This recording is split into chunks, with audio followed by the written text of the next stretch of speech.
선장이 배만 버린 것이 아니라 이 승객들을 전혀 조치하지 않고 자기 혼자 살겠다고 했던 세월호 사건이 있습니다. 근데 참 놀랍게도 이 세월호 사건이 어디서 일어났죠? 진도라는 곳에서 일어났습니다. 1597년 이수신 장군이 명랑해전을 펼친 곳이기도 합니다. 판옥선 15척으로 10배인 130여 척의 왜군을 물리쳤던 곳이기도 하죠. 그래서 더욱더 아이러니한 것이죠.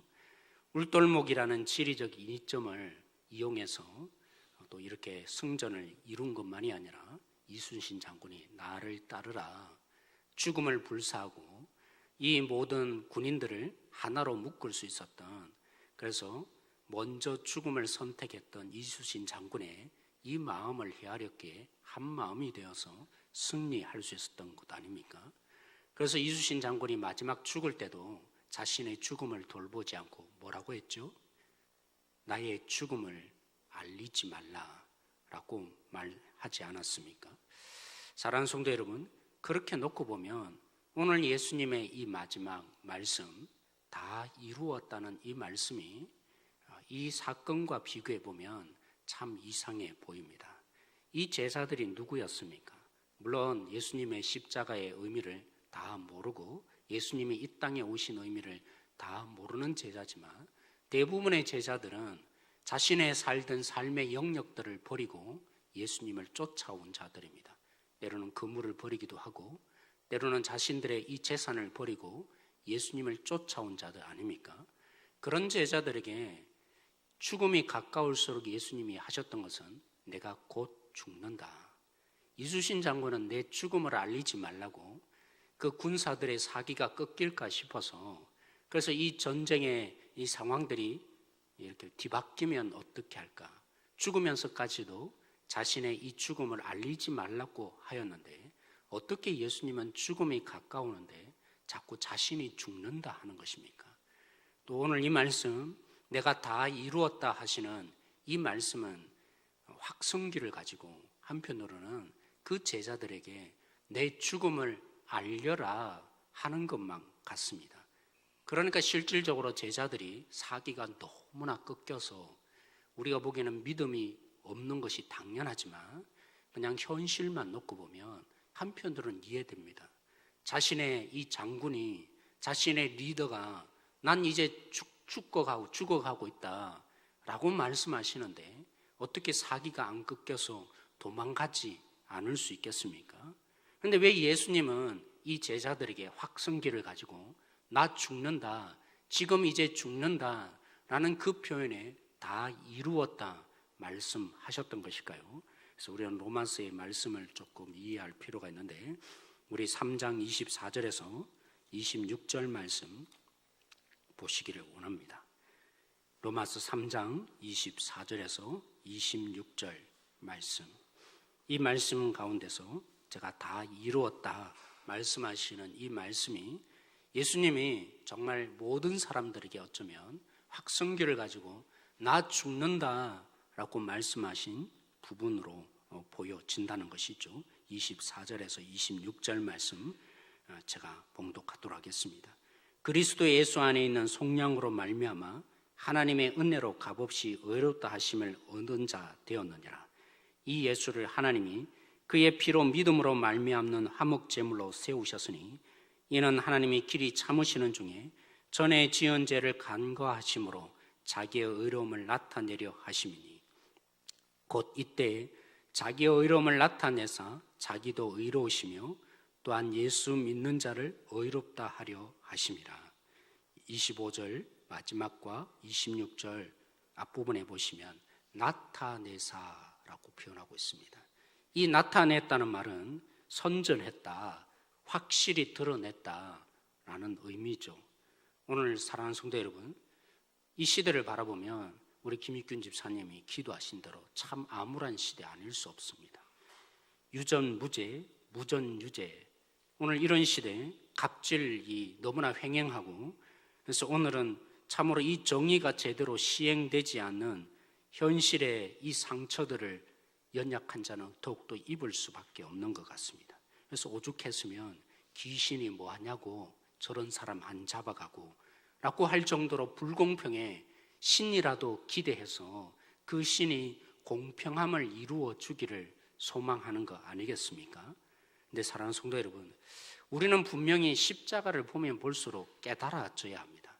우리는 하나님을 향해서, 신을 향해서 그나마 신이라도 공평하기를 원하는데 진짜 공평함이 이루어지면 살아남을 자 누구이겠습니까?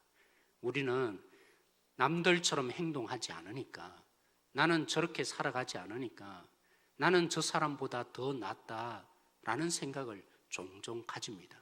죄에 대해서 너무나 오해한 것이죠. 성경이 말한 대로 죄를 진실로 인식하고 나면, 십자가 앞에 자신을 인식하고 나면 바울이 고백했던 것처럼 나는 죄인의 괴수다 할 수밖에 없는 존재가 우리들인 것이죠.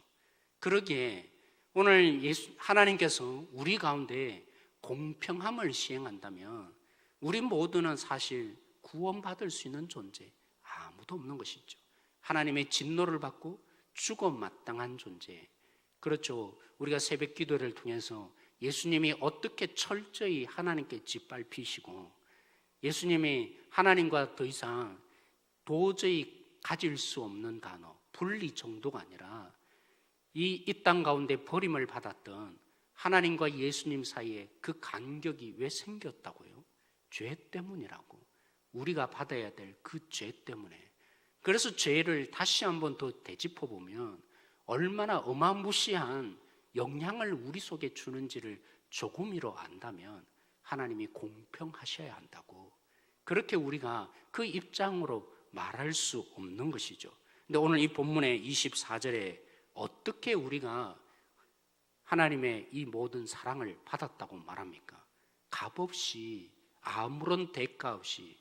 그러면 하나님은 불공평하신 거 아닙니까? 어떻게 하나님이, 공의로우신 하나님이, 오늘 김익균 지사님도 기도해 준 것처럼 불꽃 같은 눈으로 보시는 하나님이 없는 걸로 해줄게, 내가 용서해 줄게, 그렇게 된다면 하나님은 불공평하신 것이죠. 공의로운 하나님이 절대로 아니신 것이죠. 그런데 오늘 25절, 26절 말씀에도 표현한 것처럼 죄를 간과하시다네요. 죄를 없는 걸로 해주시다네요. 그런 하나님이 어떻게 공평한 하나님일 수 있단 말입니까? 근데 오늘 우리가 잘 아는 것처럼, 우리가 이 새벽 기도에 나눈 것처럼 하나님의 공의가 어디에서 시작된 것입니까? 어디에서 완벽하게 이루어진 것입니까? 오늘 예수님이 마지막으로 다 이루었다라고 말씀하시는 의미는 바로 여기에 있는 것이죠. 하나님의 공의가 어떻게 우리 가운데 시행된 것입니까?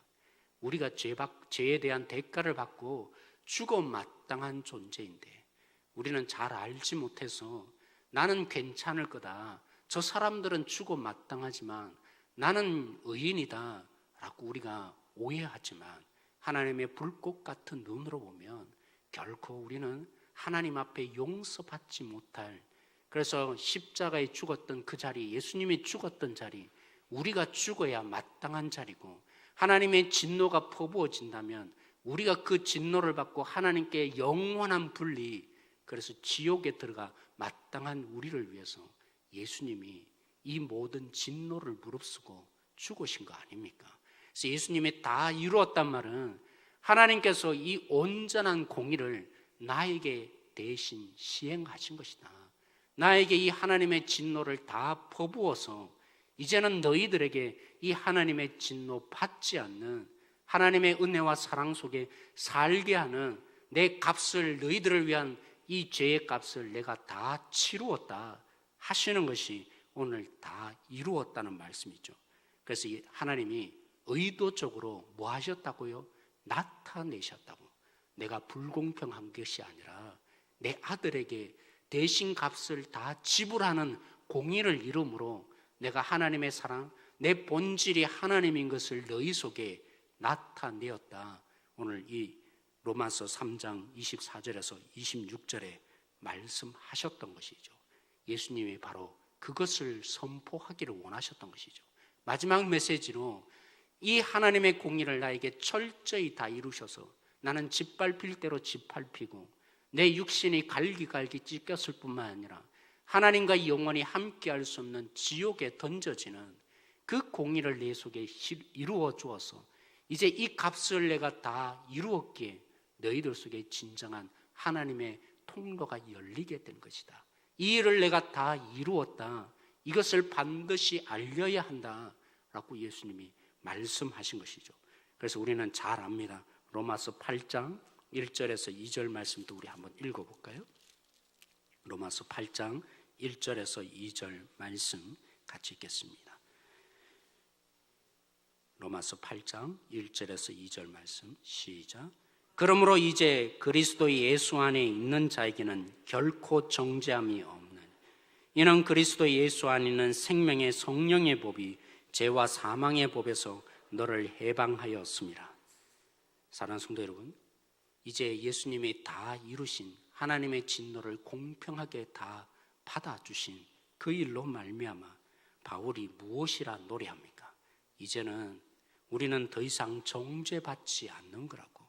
하나님이 우리를 보실 때마다 하나님의 법으로 우리를 갖다 대시며 얼마나 잘하느냐, 얼마나 못하느냐, 실수하면 어김없이 그 심판관의 입장에서 우리를 더 이상 보지 않는다고요. 그러게 다 이루었다 하신 예수님 때문에 우리는 이제 어떤 자로 삽니까? 사망이 우리를 지배할 수 없습니다. 사단의 종노릇함으로 우리가 더 이상 살지 않습니다. 법대로 못 지켰다고 하나님이 한순간에 칼을 내밀어서 너는 죽어야 한다, 그렇게 진노의 대상으로 우리를 적용하지 않습니다. 사랑하는 성도 여러분, 온전히 하나님께서 그 아들에게 공평함을 시행하셨기에, 이제 값을 다 지불하셨기에 이제 우리를 볼 때마다 무엇으로 보실까요? 우리는 끊임없이 육신의 눈으로 우리 한 사람 한 사람을 볼 수밖에 없지만 하나님은 꿰뚫어 보십니다. 우리의 속마음을 보실 뿐 정도가 아니라 이제는 우리를 볼 때마다 누구로 봅니까? 다 이루었다 하신 그 공의를 시행하신 예수님을 통해서 우리를 보시기에 정죄하지 않는 것이죠. 사망이 더 이상 우리를 지배할 수 없는 것이죠. 그래서 로마서 8장 31절 말씀 제가 한번 읽어보도록 하겠습니다. 우리에게 너무나 인기 있는 말씀이죠. 그런즉 이 일에 대하여 우리가 무슨 말을 하리요? 만일 하나님이 우리를 위하시면 누가 우리를 대적하리요? 제가 마지막 다시 한번 읽겠습니다. 만일 하나님이 우리를 위하시면 누가 우리를 대적하리요? 다 이루었다 하시는 주님 앞에 우리가 서 있습니까? 그 예수님이 하나님의 이 진노를 다 받으시고 하나님의 이 공평함을 이루셔서 우리를 사랑할 수밖에 없는 그 모든 일들을 우리가 믿고 사십니까? 오늘 그렇다면 오늘 바울이 얘기한 것처럼 더 이상 뭐 할 수 없다고요? 하나님이 우리 편이시니 누가 우리를 정죄하리요? 우리는 종종 속습니다. 누군가 나에게 나쁜 말을 하면, 속썩이는 말을 하게 되면, 나쁜 평가를 하게 되면, 또 억울한 말을 듣게 되면 마치 내 존재가 전부 그것에 의해서 내 가치가 사라지는 것처럼 우리가 오해하죠. 오늘 하나님이 분명하게 말씀하셨습니다. 다 이루었다 하시는 그 주님으로 인해서 이제는 우리를 어떤 존재로 살게 한다고요? 아무리 흠집이 난다 할지라도, 아무리 오해를 받는다 할지라도 속지 말라고. 우리는 그런 존재로 이제 존재하지 않는 거라고. 그런 사람으로 우리가 더 이상 서 있지 않는 것이라고. 그러므로 다 이루었다 하시는 예수님의 십자가를 묵상하고 또 받아들이며 믿고 사십니까? 그러면 선포해야 합니다. 믿으셔야 합니다. 십자가를 지셔야 합니다. 누가 나에게 뭐라 할지라도 그것이 나의 본질이 아니라고. 그런 것이 쉽지 않게, 또 오늘 또 쉽게 우리가 육신으로 반응하지 않습니까? 누가 뭐라 하면 내 자신이 그렇게 평가받는 것이 너무나 싫어서, 그래서 내 존재 가치가 그렇게 되어지는 것처럼, 그렇죠? 어처구니 없는 존재로 이 땅 가운데 사는 것처럼, 그렇게 내 존재 가치가 사라질 것처럼 이 육신의 반응이 끊임없이 일어나게 다 이루었다 하시는 예수님을 바라보며 십자가를 져야 합니다. 믿음의 걸음을 나가야 합니다. 내 육신의 반응이 나올 때마다, 그래서 분노가 일어나고 아니면 안 될 것처럼 되돌려 줘야 될 것처럼 보일 때마다 아니라고. 누가 뭐라 한다 할지라도, 누가 나를 오해한다 할지라도 난 그런 존재 아니라고. 아무리 누가 오늘 이 땅 가운데 나를 저평가하고 나를 아프게 한다 할지라도 누가 나를 대적하리요. 하나님의 이 사랑 안에 있는 자 대적할 수 없는 것이라고. 내 가치가 하락될 수 없는 것이라고. 이 십자가를 질 수 있는 한 분 한 분들이 되어지기를 원합니다. 70년대 이후에 우리나라가 이 교회들이 참 부흥을 했다고 합니다. 그런데 이 부흥의 원인들이 무엇이었습니까? 되짚어 보니까 율법주의였습니다. 하나님 앞에서 잘하면 상 받고 못하면 벌 받는다. 그래서 우리는 열심을 내었고 하나님이 두려워서라도 벌 받으면 어떻게 할까? 그래서 우리가 열심을 내어서 전도하고 때론 말씀 읽고 또 기도하지 않으면 내가 너무나 양심의 가책이 되어서 이 신앙적인 열심을 내왔던 것이 사실입니다. 그런데 이것이 우리의 몸에 배어 있지 않습니까? 그것이 우리에게 현실적으로 어떻게 나타납니까? 조금만 못하면 이 전문가의 기질이 나타나서 비난하고 이 잘못에 대해서 끊임없이 우리가 분노로 반응하는 이 율법주의 현상들. 오늘 예수님이 로마서를 통해서 말씀하신 다 이루었다는 말씀의 뜻이 무엇입니까?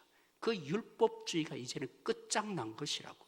하나님의 자녀, 이제 그렇게 보아서는 안 되는 것이라고. 사랑하는 성도 여러분, 우리 속에는 끊임없이 이제까지 몸담으며 길러졌던 율법주의로 한 사람 한 사람을 끊임없이 자동적으로 반응하며 나타납니다. 조금만 못해도, 조금만 실수해도, 물론 우리가 보는 입장에서는 조금만이 아니죠. 견딜 수 없는 우리의 마음들이 잣대를 가지고, 기준을 가지고, 그것도 정말 성경이 말한 잣대라기보다도 내가 가진 기준으로 한 사람 한 사람에게서 견디지 못하는 부분들이 얼마나 많이 일어납니까? 그래서 오늘 다 이루었다는 예수님의 십자가를 바라보며 오늘 우리의 삶에 십자가가 놓여 있는 것입니다. 율법주의를 배격하고 오늘 우리의 삶에 누구도 대적할 수 없는 그 하나님의 한 사람 한 사람으로 우리가 바라볼 수 있는, 그래서 용납이 일어나며 용서가 일어나며 기다려주는 자, 내가 내 자신도 고치지 못하는데 누군가를 고치겠다는 이 교만함을 버릴 수 있는, 그러나 이 육신이 끊임없이 반응하지 않습니까? 그렇게 해야만 뭔가 잘 될 것처럼 보여지는 우리들 아닙니까? 그래서 오늘 이 율법주의를 배격해야 하는 이 십자가가 우리 앞에 놓여 있는 줄 알고 오늘도 주님의 눈으로 한 영혼을 바라보고 하나님의 이 모든 법의 궁극적인 이유는 사랑하라고, 그 영혼의 구원에 온전히 몰두하라고 주신 하나님의 법인데 그 기준으로 그 사람을 찌르라고 주신 법이 결코 아닌데 오늘도 이 주님의 은혜의 십자가를 져갈 수 있는 이 육신대로 반응하는 자 되어지지 않도록 다 이루었다 하시는 이 예수님의 이 의미를 깊이 묵상하십시다. 하나님의 진노 내가 당했다면 살아남을 수 없는 존재인데 하나님의 이 공의 안에 내 자신을 본다면 나는 결코 구원받지 못할 존재였는데, 나는 죄인의 개수였는데 오늘도 그 사실이 분명하게 보여지는 자 되어져서 이 하나님의 은혜의 통로로 한 분 한 분들이 서갈 수 있는 우리 성도들이 되어지시고 우리 교회가 되어지길 소망합니다.